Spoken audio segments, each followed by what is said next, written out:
नमस्कार, फाइटर समाचार में आपका स्वागत है। पेश आज 11 नवंबर शुक्रवार सुबह 6 बजे राजस्थान की खास खबरें।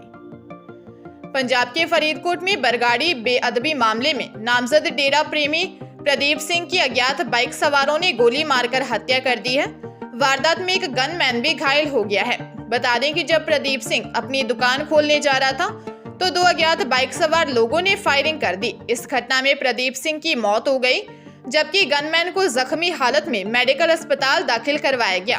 कनाडा में बैठे गैंगस्टर गोल्डी बराड़ ने हत्या की जिम्मेदारी ली है। गोल्डी बराड़ ने सोशल मीडिया पर एक पोस्ट लिखकर ये जानकारी दी है। बता दें कि डेरा प्रेमी प्रदीप सिंह पर हमले की घटनास्थल के पास लगे सीसीटीवी में कैद हो गई है।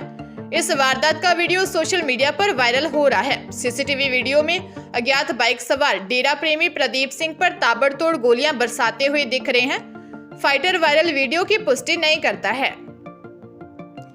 बांसवाड़ा जिले में रतलाम हाईवे पर देर रात दो बाइक की आमने सामने हुई भिड़ंत में दो सगे भाइयों सहित 4 की मौत हो गई। मृतकों में एक नाबालिग भी है, वहीं एक युवक रिश्ते में जमाई था। हादसा इतना जबरदस्त था कि एक्सीडेंट के तुरंत बाद युवकों ने दम तोड़ दिया। हादसे में घायल युवक को यहां महात्मा गांधी अस्पताल पहुंचाया गया। हादसा डेरी बस स्टैंड पर देर रात हुआ। मामला आंबापुरा थाने का है। दरअसल हादसा रात को उस समय हुआ जब रतलाम रोड सूना हो जाता है। दुर्घटना में डेरी निवासी 24 वर्षीय प्रभु डिंडोर, प्रभु का भाई 25 वर्षीय कालूराम डिंडोर, 15 वर्षीय विनोद डिंडोर, हड़मतिया निवासी 25 वर्षीय तौलिया की मौके पर ही मौत हो गई। वह डेरी निवासी 30 वर्षीय दिनेश डिंडोर गंभीर घायल हो गया।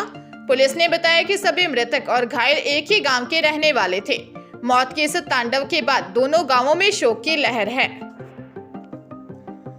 बिहार के नवादा शहर में कर्ज से तंग आकर एक परिवार तबाह हो गया। परिवार के 6 सदस्यों ने सामूहिक खुदकुशी के इरादे से जहर खा लिया। इनमें से 5 की मौत हो गई। बताया गया है कि सूदखोर परिवार पर दबाव डाल रहे थे। परिवार के मुखिया केदारनाथ गुप्ता का परिवार नवादा के न्यू एरिया के आदर्श सोसाइटी में किराए के घर में रहता था। गुप्ता व उनके परिवार के 6 लोगों ने जहर खाया। इनमें से गुप्ता समेत 5 की मौत हो चुकी है और एक गंभीर है।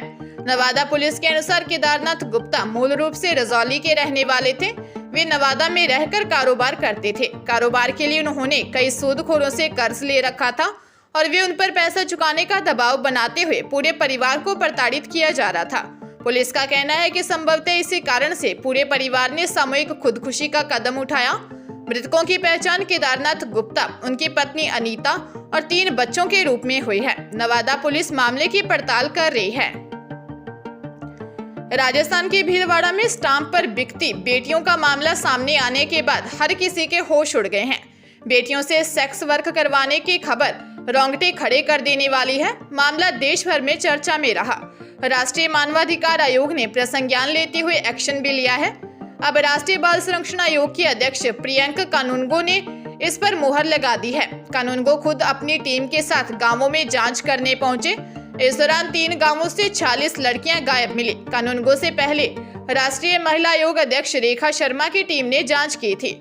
जांच के बाद रेखा शर्मा ने कहा था कि भीलवाड़ा में छोटी बच्चियों की ओर से सेक्स वर्क करवाने के लिए पूरा एक गिरोह काम कर रहा है। यहाँ से बच्चियां बाहर भेजी जा रही हैं। उन्होंने भीलवाड़ा प्रशासन और पुलिस पर भी आंख पर पट्टी बांधकर काम करने का आरोप लगाया और अब कानूनगो को जांच के बाद भीलवाड़ा में बेटियों के बिकने के सबूत मिले हैं। ट्वीट कर उन्होंने इसकी जानकारी दी है। जयपुर जिले की पोक्सो मामलों की विशेष अदालत ने नाबालिग से दुष्कर्म के मामले में अभियुक्त विनोद सिंह को 20 साल की सजा सुनाई है। इसके साथ ही अदालत ने नागौर निवासी इस अभियुक्त पर 1 लाख रुपए का जुर्माना भी लगाया है। अदालत ने अपने आदेश में कहा कि भले ही पीड़िता ने दुष्कर्म से इनकार किया हो, लेकिन डीएनए जांच से साबित है कि उसके साथ अभियुक्त ने संबंध बनाए हैं। इसके अलावा नाबालिग की सहमति कानून में कोई महत्व भी नहीं रखती है।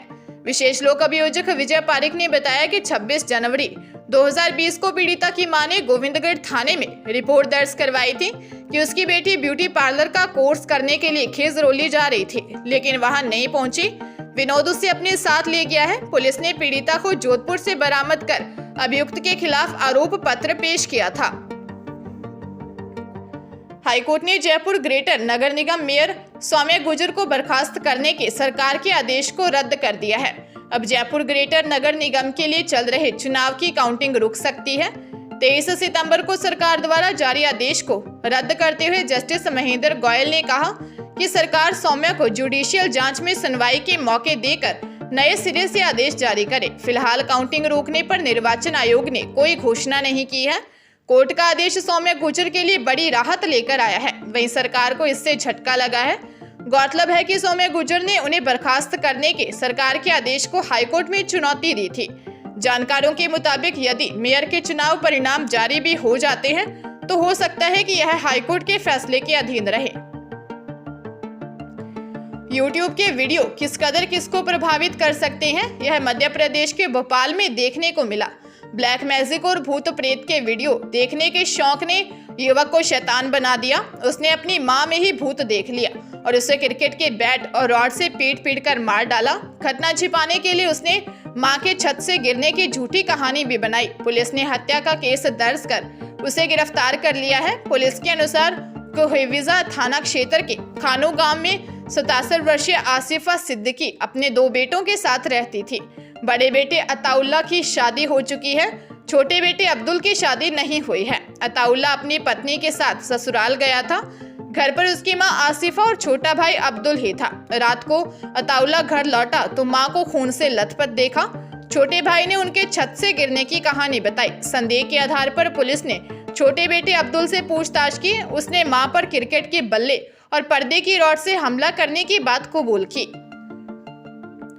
भीलवाड़ा विशेष न्यायालय ने मादक पदार्थ तस्करी के 5.25 साल पुराने मामले में 4 जनों को दोषी मानते हुए 6-6 साल की सजा सुनाई है। वहीं 60-60 हजार रुपए के जुर्माने के आदेश दिए। सजा पाने वालों में महुआ मांडलगढ़ निवासी कृष्ण गोपाल लोहार, बिठलपुरा बिगोद निवासी सत्यनारायण जाट, गोपालपुरा पारसोली निवासी रतन गुर्जर तथा मुकनगढ़ मांडलगढ़ निवासी सांवरमल मीना शामिल हैं। प्रकरण के अनुसार 14 जुलाई 2017 को सदर थाना पुलिस सुवाना के निकट नाकाबंदी कर रही थी। इस दौरान कोटा की ओर से आ रहे जीप को शंका के आधार पर नाकाबंदी में रुकवाया गया। जीप में 4 जने सवार थे। जीप की तलाशी लेने पर गाड़ी से 2 बोरों में 39 किलो डोडा चूरा भरा मिला। इस बारे में पूछताछ करने पर संतोषजनक जवाब नहीं दे पाए थे। सदर थाना पुलिस ने चारों अभियुक्तों को गिरफ्तार कर कोर्ट में चालान पेश किया था। मालदीव की राजधानी माले की एक इमारत में भीषण आग लगने की खबर है। बताया जा रहा है कि इस दर्दनाक हादसे में 10 लोगों की मौत हो गई, जिनमें 9 भारतीय शामिल हैं। इसके अलावा कई लोग बुरी तरह घायल हो गए हैं। अधिकारियों ने बताया कि इमारत के ग्राउंड फ्लोर पर स्थित कार गैराज में भीषण आग लग गई।